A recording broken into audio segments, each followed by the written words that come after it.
यीशु मसीह के जिंदा पाक और जलाली नाम में आप सबको बहुत बहुत सलाम। मेरे साथ निकालिए दूसरा पत्रस का दूसरा खत, उसका तीसरा बाब, चैप्टर नंबर 3 और उसकी 9वीं आयत सिर्फ खुदावंद के कलाम में से तिलावत करेंगे।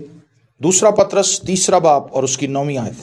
और खुदावंद के कलाम में यूँ लिखा है, खुदावंद अपने वादे में देर नहीं करता जैसी देर बाज लोग समझते हैं, बल्कि तुम्हारे बारे में तहम्मुल करता है, इसलिए कि किसी की हलाकत नहीं चाहता, बल्कि ये चाहता है कि सबकी तौबा तक नौबत पहुंचे। लेकिन खुदावंद का दिन चोर की तरह आ जाएगा। ये 10वीं आयत है। लेकिन खुदावंद का दिन चोर की तरह आ जाएगा। 9वीं और 10वीं आयत हमने दोनों ही पढ़ ली। खुदावंद अपने वादे में देर नहीं करता जैसी देर बाज लोग समझते हैं, बल्कि तुम्हारे बारे में तहम्मुल करता है। ये बाइबल मुकद्दस में एक वादा है कि क्राइस्ट जल्द अपने लोगों को लेने के लिए आ रहा है। लेकिन बाज लोग ये समझते हैं कि वो कब आएगा, इतना वक्त हो चुका है इस वादे को, लेकिन खुदावंद आया नहीं। बेशुमार लोगों ने इसके बारे में तालीम दी, पौलुस ने इसके बारे में तालीम दी, तमाम रसूलों ने इसके बारे में तालीम दी, पतरस भी इसके बारे में तालीम दे रहा है कि यीशु जल्द आएगा। और उस दौर की कलीसियाओं का मानना यह था कि जैसे ही हम सब लोगों को खुदा का कलाम सुना देंगे तो फौरी तौर पर यीशु बादलों पर जाहिर हो जाएगा। जिसमें थस्सलुनीकियों की कलीसिया सफ़े अव्वल में थी, तो पौलुस ने उनको ये तालीम दी कि ये इतना जल्द नहीं होगा, बल्कि आइंदा आने वाली नस्लों को भी खुदा ये अपॉर्चुनिटी देगा कि वो भी खुदा के पास आए। तो खुदा देर नहीं कर रहा जैसी देर हम समझ रहे हैं, बल्कि खुदा तहम्मुल करके ठहरा हुआ। खुदा की पर्सनैलिटी की एक जो खूबसूरत चीज़ है वो ये है कि खुदा तहम्मुल बहुत करता है। खुदा के अंदर तहम्मुल बहुत है। वो बहुत इंतज़ार कर सकता है, बहुत इंतज़ार कर सकता है। और यही कुछ वो हमें भी सिखाता है कि हम इंतज़ार करना सीखें। और अगर आप नए अहदनामे की तालीम को पढ़ें, नए अहदनामे में खतूत को पढ़ें, तो आपको 12 ऐसे हवाला जात मिलेंगे जिनमें सब्र, बर्दाश्त और इंतज़ार का आपको तस्करा नज़र आएगा। ऐसा क्यों है? खुदा ये चाहता है कि हम उसकी पर्सनैलिटी को इस ज़मीन पर रहते हुए एक्सेप्ट करें अपनी लाइफ में, और उसको अपनी ज़िंदगी के अंदर कबूल करें और उससे खुदा का जलाल जाहिर करें। तो खुदा इसलिए तहम्मुल करके ठहरा हुआ है कि वो किसी की हलाकत नहीं चाहता। ऐसे लोग भी हैं जिनको कई बार कलाम सुनाया गया, जिन्होंने कई बार कलाम सुना। मैं अक्सर ये बताता हूँ कि एक कैटेगरी ऐसी भी है इंसानों की जो ना तो चर्च जाती है, ना ही वो अपने घर में जब इबादत होती है उसमें बैठते हैं। अगर उनके घर में पास्टर आ भी जाए तो वो चुप करके अपनी बीवी ने इशारा कर देने कि मैं बोतल लेके आना, और 12वीं बोतल फड़ा के उत्थे निकल जाता। बस ओदा काम ऐना ही है कि पादरी ली मैं कोल्ड ड्रिंक लैके आनी। उसकी बीवी गिलास में डाल के कोल्ड ड्रिंक पास्टर के आगे रख देती। बंदा गायब, बच्चे तो बीवी बैठे ने, पास्टर उन्होंने कलाम सुनाता, दुआ करता, चला जाता। ये वो कैटेगरी है जो खुदा का कलाम सुनना नहीं चाहते। उनका दिल सख्त है और बिटरनेस से भरा हुआ है। और ऐसे भी लोगों से मेरा वास्ता पड़ा है जो आपके सामने बैठे हुए हैं और वो मुसलसल मोबाइल चलाई जा रहे हैं। उन्होंने एक दफ़ा भी आंख उठा के नहीं देखा कि पादरी की कह रहे हैं, सुन रहे हैं लेकिन उन्होंने इग्नोर कर रहे हैं। आप उनको अगर कहेंगे तो वो आपको ऐसे देखेंगे जैसे पता नहीं है किस ज़माने का इंसान है। खुदा की हुजूरी में आके भी लोग अपनी बदतमीजी से पीछे नहीं होते, अपनी हट पर अड़े रहते हैं। उनके अंदर गुनाह की वजह से इस कदर ज़्यादा बिटरनेस और सख्ती है कि वो ये समझते हैं कि जिस खुदा की तुम मुनादी कर रहे हो हमें इससे कोई सरोकार नहीं है, कौन खुदा है। लेकिन खुदा उनकी बाबत भी तहम्मुल करके ठहरा हुआ है, उनको भी अपॉर्चुनिटी देता है। ऐसे लोगों को भी मैंने देखा है जो कहीं हत्थे नहीं चढ़ते तो वो फिर कब्रिस्तान में हत्थे चढ़ जाते। कब्रिस्तान में फिर खुदा उनसे बात करता है। फौत की वे तो उन्होंने आना ही आना है, उत्थे फिर खलोते होंगे ना पीछे, लेकिन उन तक खुदा किसी ना किसी तरीके से अपना कलाम ज़रूर पहुँचाता है। खुदा उनसे बात ज़रूर करता है ताकि इन तक सच्चाई का कलाम पहुँच जाए, इन तक सच्चाई की बातें पहुंच जाएं, निजात के रास्ते की जो कुंजी है वो इन तक पहुंच जाए, और वो यीशु है। खुदा तहम्मुल करके ठहरा हुआ है इसलिए कि वो किसी की हिलाकत नहीं चाहता, बल्कि ये चाहता है कि सबकी तौबा तक नौबत पहुंचे। खुदा ये चाहता है कि इस दुनिया में जितनी कौमें हैं उन तक इंजील की मुनादी की जाए, और उनमें से कोई भी ऐसा ना हो जो इस पैगाम को रद्द करे। हालांकि रद्द तो बहुत सौ ने करना है, लेकिन खुदा की ये विश नहीं कि लोग हलाक हों, बल्कि खुदा ये चाहता है कि लोग बच जाएं, लोग निजात पाएं। इसीलिए खुदा ये चाहता है कि तमाम दुनिया तक इंजील का ये पैगाम, खुशखबरी का ये पैगाम पहुंचे। और ये जिम्मेदारी उसने इंसानों को ही दी है कि हम जाकर लोगों को अंजील का पैगाम सुनाएं, हम उनमें खुशखबरी का ये पैगाम फैलाएं। और आगे लिखा है, लेकिन खुदावंद का दिन चोर की तरह आ जाएगा। ये एक ऐसा भेद है जिसकी बाबत हमें अलर्ट होना चाहिए। खुदावंद अचानक आने वाला है। ऐसा नहीं होगा कि हमें कोई एक दिन पहले या 2 दिन पहले को मैसेज आएगा कि जी परसों तैयारी फाड़ लो। ऐसा नहीं होना। हमने हर वक्त तैयार रहना है, हमने हर वक्त तैयार रहना है। और ये एक ऐसी सूरत हाल है जिसको सोचकर आप कांप जाएंगे कि अगर खुदावंद इस वक्त आता है तो मेरी क्या हालत है। मैं ईमान में किस जगह पर खड़ी हूं या ईमान में किस जगह पर खड़ा हूं। बेवा की जो कहानी उसमें लिखा है, जब इब्ने आदम आएगा तो क्या वो ईमान पाएगा, जमीन पर ईमान पाएगा। ये एक बड़ा अहम सवाल है। क्या हम इस तरह से तैयार हैं? हम अपनी प्रेपरेशन का अंदाजा इससे लगा सकते हैं कि हम अपने आम दुनियावी मामलात में भी प्रिपेयर नहीं हैं, क्योंकि हम सोचते नहीं अपने आइंदा आने वाले वक्त के बारे में। हमारे पास कोई फ्यूचर प्लानिंग नहीं है। हमने क्या करना है। शादी पर हम ऑन द स्पॉट जाते हैं, चीज़ें लेकर आते हैं और आखिरी वक्त तक भी तैयारी जारी रहती। हम बेहतर से बेहतर नज़र आने की कोशिश में लगे रहते हैं। कोई ना कोई चीज़ आखिरी दम तक भी मौजूद होती है जो नहीं होती। वो दिले किसी कहने आया ना ले आइए, और फिर मोटरसाइकिल स्टार्ट करते हैं, भागते हैं बाजारों की तरफ। ये तो मैंने लिया ही नहीं। रूहानी मामलात में हम इससे भी ज़्यादा बेतरतीब हैं। हमें कुछ भी नहीं पता कि हम किस जगह पर हैं, और हमें सबसे ज़्यादा अगर किसी चीज़ के लिए दुआ करने की ज़रूरत है तो वो हमारी अपनी पर्सनैलिटी, वो हमारी अपनी पर्सनैलिटी है। दूसरों के लिए हमने क्या दुआ करनी है, जबकि ज़ाती तौर पर हम खुद दुआ के तलबगार हैं। हमें खुद दुआ में झुकने की ज़रूरत है और हमें पर्सनली तौर पर अपने आप को खुदा के सामने रखना है। हमारे अंदर जिस तरह की बेतरतीबी और फजूल बातें मौजूद हैं, अगर हम उनके साथ ही लगे रहे तो हम मसीह में ग्रो नहीं कर सकते। प्रेपरेशन यही है कि हमने मसीह की सूरत पर ढलना है। ये मेरा और आपका टारगेट है। हो सकता है हम में से बहुत से लोगों के मुख्तलिफ टारगेट्स हों, लेकिन हमारा मुश्तरका टारगेट जो खुदा चाहता है हमारी लाइफ में वो ये कि वो मसीह को हम में से देखना चाहता है। वो हम में से मसीह को देखना चाहता है। कहते हैं कि एक दफ़ा एक मुजस्मा साज काम कर रहा था और उसके सामने ही एक होटल था। उस होटल में एक बंदा बैठ के चाय पी रहा था।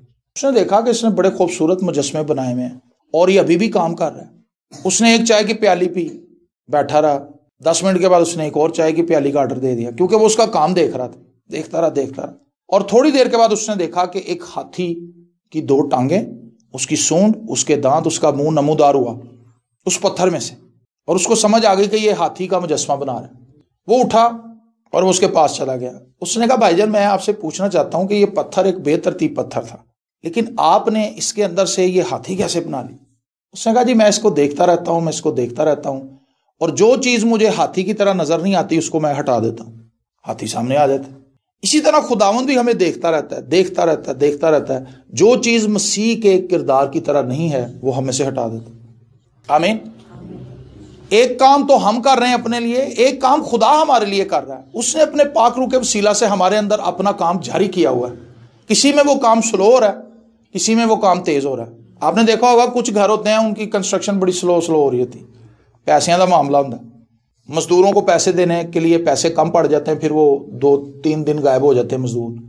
कई कंस्ट्रक्शंस ऐसी हैं जो साल से रुकी हुई हैं, लेकिन कुछ घर ऐसे हैं जो बड़ी जल्दी बन जाते हैं, क्योंकि पैसा भी मौजूद होता है, मालिक भी अवेलेबल होता है, वो काम करने के लिए विलिंग भी होता है। इसी तरह से बहुत से लोग खुदा को इतना मौका नहीं देते कि वो उसकी लाइफ में काम कर सके, वो उनकी लाइफ में काम कर सके। कई लोगों में ये काम जारी है बड़ा स्लोली, और कई लोगों में ये काम बड़ी तेजी से जारी है सारी। जरूरत इस बात की है कि हम अपने आप को हम्बल करें, हम अपने आप को खुदा के हजूर सरेंडर करें। हमारी नज़र में तरक्की जो है वो ये है कि हम रुपए पैसे को हासिल करें, हम इज्जत और मकाम और मर्तबा हासिल करें और बड़े लोग बन जाएं। लेकिन खुदा इसको तरक्की नहीं समझता। ये दुनियावी तौर पर एक तरक्की हो सकती है, आप इसको तरक्की कह सकते हैं कि जी हमारे पास घर नहीं था, हमने घर बना लिया, हमारे पास गाड़ी नहीं थी, हमने गाड़ी बना लिया, हमारे पास कारोबार छोटा था, हमने कारोबार को बड़ा कर लिया, हमारे पास 1 मुलाजम था, हमने 6 मुलाजम रख लिए। इट्स गुड, ये तरक्की है, लेकिन ये जिस्मानी तरक्की। खुदा ये नहीं चाहता कि हम सिर्फ जिस्मानी तरक्की तक महदूद रह जाएं। खुदा का जो प्लान है मेरे लिए आपके लिए वो ये है कि हम पहले रूहानी तरक्की को हासिल करें और उसके बाद दुनियावी तरक्की अपने साथ आएगी। कई बार ये होता है कि हम जिस्मानी तरक्की में इतना ज्यादा टाइम स्पेंड कर देते हैं कि फिर हमारे पास खुदा के पास आने के लिए वक्त नहीं रहता। दौलत एक फंदा है, याद रखें, दौलत भी एक फंदा है और गुर्बत भी एक फंदा है। ये दोनों ही फंदे बड़े तगड़े। जब आप गुर्बत में हो उस वक्त भी खुदा पर ध्यान लगाना बड़ा मुश्किल होता है, क्योंकि उस वक्त शैतान आपको बार बार प्रेशराइज करता है कि बेटा दुआ ना कुछ नहीं होना, दुआ ना कुछ नहीं होने लगा, तू पहुंच बाबे को और तवीज़ लै और इस तरह से अपने ऊपर कोई अमल करवा, क्योंकि वो जो इश्तिहार देते हैं वो इश्तिहार भी रातों रात का ही होता है। एक रात के अमल से सारी मुसीबतें सारी बलाएं टल जाएंगी।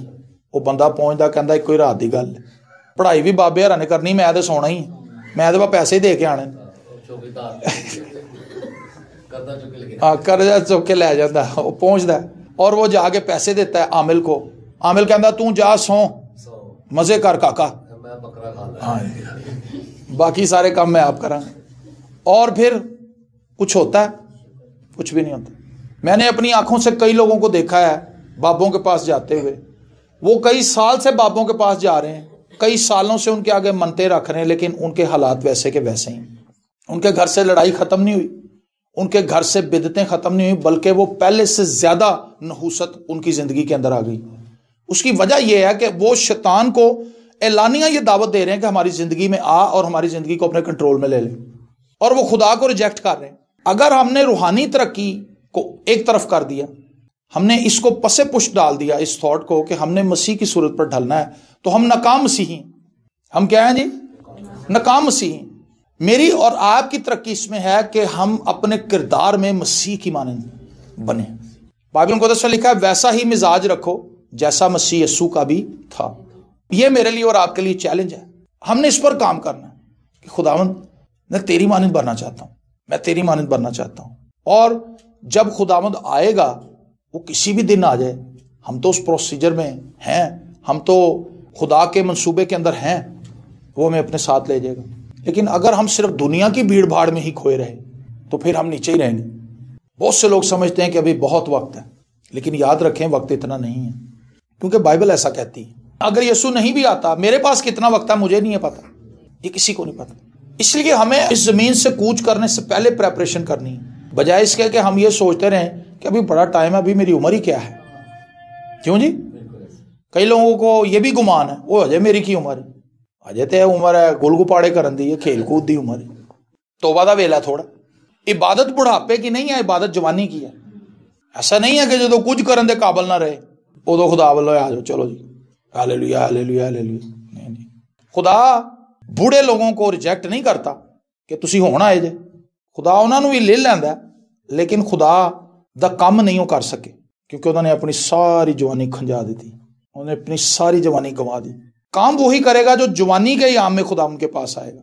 मैं अपने आप पर गौर करता हूं, मैंने जब 18 साल की उम्र में मनादी शुरू की थी, मैं बहुत फर्क था, लेकिन अब जब मैं 40 साल से ऊपर का हो गया हूं, मेरे अंदर बहुत फर्क है, मेरे अंदर बहुत तब्दीली है, क्योंकि इंसान की जिस्मानी कुव्वत कम होती जाती, जिंदगी कुछ और तरह से सामने आती है। जिंदगी की जिम्मेदारियां जब इंसान पर आती हैं, मुश्किलात टेम्पटेशंस में से वो गुजरता है, तो वो इस काबिल नहीं रहता कि वो आगे चल के मजीद काम कर सके। सो खुदा को ये पता है कि जवानी के जो फर्जंद हैं वो कैसे हैं, उनको ज़बरदस्त होना चाहिए, उनको खुदावंद के लिए काम करना चाहिए। और मेरी ये कोशिश रहती है कि मैं नौजवानों को मोटिवेट करूं इस बात के लिए कि आप खुदावंद को अपना दें, आप खुदावंद को अपना दें, आप खुदावंद की तरफ आएं और खुदावंद को मौका दें कि खुदावंद आपकी ज़िंदगी के अंदर काम करें। आमीन। अगर हम खुदावंद को अपनी ज़िंदगी में काम नहीं करने देंगे तो बात नहीं बनेगी। लेकिन खुदावंद का दिन चोर की तरह आ जाएगा। खुदा ये चाहता है कि वो हमें तैयार करे अपने बेटे मसीह यीशु की आमद के लिए। लेकिन अगर मैं और आप ये समझते हैं कि हमारे पास बड़ा वक्त है, तो मैं आपको बताना चाहता हूं कि आपके पास वक्त नहीं है, वक्त थोड़ा है, वक्त कम है। और अगर खुदावंद इस वक्त आ जाए तो मैं और आप कहाँ खड़े? सवाल ये है। जब आप बाइबल मुक़द्दस को पढ़ते हैं तो आपको अंदाज़ा होता है कि हमारे सोचने का अंदाज बिल्कुल उसके मुतज़ाद है, हम बिल्कुल एक ऑपोजिट साइड पर सोच रहे हैं। बात सिर्फ है ही सोच की, बात सिर्फ सोच की है। और अगर हम अपनी सोच को सही डायरेक्शन में ले आए तो मामला हल हो जाएगा। अगर हम अपनी सोच को दुरुस्त डायरेक्शन में नहीं लाते तो मामला हल नहीं होंगे, बल्कि बिगड़ते चले जाएंगे। और खुदा ये चाहता है कि हम अपने आप को बचाएं, हम अपने आप को महफूज रखें और हम मसीह की आमद के लिए अपने आप को तैयार करें। आमीन। जैसी देर बाज लोग समझते हैं खुदा वैसे नहीं करता, बल्कि खुदा तहम्मुल करके ठहरा हुआ है, क्योंकि वो किसी की हलाकत नहीं चाहता, बल्कि वो ये चाहता है कि सबकी तौबा तक नौबत पहुंचे। और ये काम अचानक होगा कि यीशु बादलों पर जाहिर होगा। जिस तरह हमें अपनी मौत का नहीं पता, इसी तरह मसीह की आमद का भी नहीं पता, सिर्फ अंदाजे हैं हमारे पास। जब ऐसा हो तो मसीह की आमद होगी। आइए अपनी आंखों को बंद करें और हम अपने खुदावंद से दुआ करें। खुदावंद, मैं तुझसे मिन्नत करता हूँ अपने लिए, अपने घराने के लिए, अपने तमाम अजीज़ों के लिए तुझसे दुआ करता हूँ कि खुदावंद हमें ये तौफीक इनायत कर कि हम अपने आप को प्रिपेयर कर सकें, हम अपने आप को खुदावंद तेरे कलाम के सांचे में रख कर देखें। हमारे वो एरियाज जो तेरे कलाम के मुताबिक नहीं, हम उनको खुदावंद तेरे हुजूर लेकर आएं, उनके लिए दुआ मांगे, क्योंकि ये एक मुश्किल काम है। बेतरतीब जिंदगी को तरतीब में लेकर आना बहुत मुश्किल है। अपने आप को झुकाना, अपनी हट से पीछे हटना, अपनी जिद को छोड़ना, ये आसान नहीं होता, ये बहुत मुश्किल काम है। और इंसान को इस चीज़ पर बड़ा फख्र होता है कि मैं ये काम बड़े सालों से कर रहा हूँ, मैं अपने बाप दादा के याम से ये काम कर रहा हूँ, मेरे वालिद साहब ये काम करते थे, ये जद्दी पुश्ती काम है हमारा। लेकिन खुदा ये चाहता है कि हम उन नेगेटिव प्रैक्टिसेस को अपनी लाइफ से निकाल दें। खुदावंद हमें तौफीक दे, हमें जोर दे, हमें कुव्वत दे, हमें ताकत दे, ताकि हम गालिब आ सकें, ताकि दुश्मन को अपनी जिंदगी से शर्मिंदा कर सकें, दुश्मन को खुदा हम दबा सकें, दुश्मन को शिकस्त दे सकें, क्योंकि वो एक शिकस्त खुर्दा दुश्मन है, लेकिन तो भी वो हम पर गालिब आ जाता है, क्योंकि हम तुझ में नहीं हैं। अगर हम तुझ में हों तो खुदा वो हम पर गालिब नहीं आ सकता। हम तुझसे मिन्नत करते हैं, इल्तिजा करते हैं, दुआ करते हैं कि खुदा हमें जोर दे, हमें कुव्वत दे, हमें ताकत दे, और खुदा अपने जलाल को हमारे दरमियान जाहिर कर। तुझसे मिन्नत करते हैं कि अपने कमाल को, अपने जमाल को और अपने जलाल को खुदा तू हमारी ज़िंदगी में रख, और हम इस ज़मीन पर तेरे गवाह बनकर जिएँ और तेरी शुक्रगुजारी करें। बड़ी बरकत दे यीशु के जिंदा, कादिर, अब्दी और जलाली नाम के वसीले से, आमीन।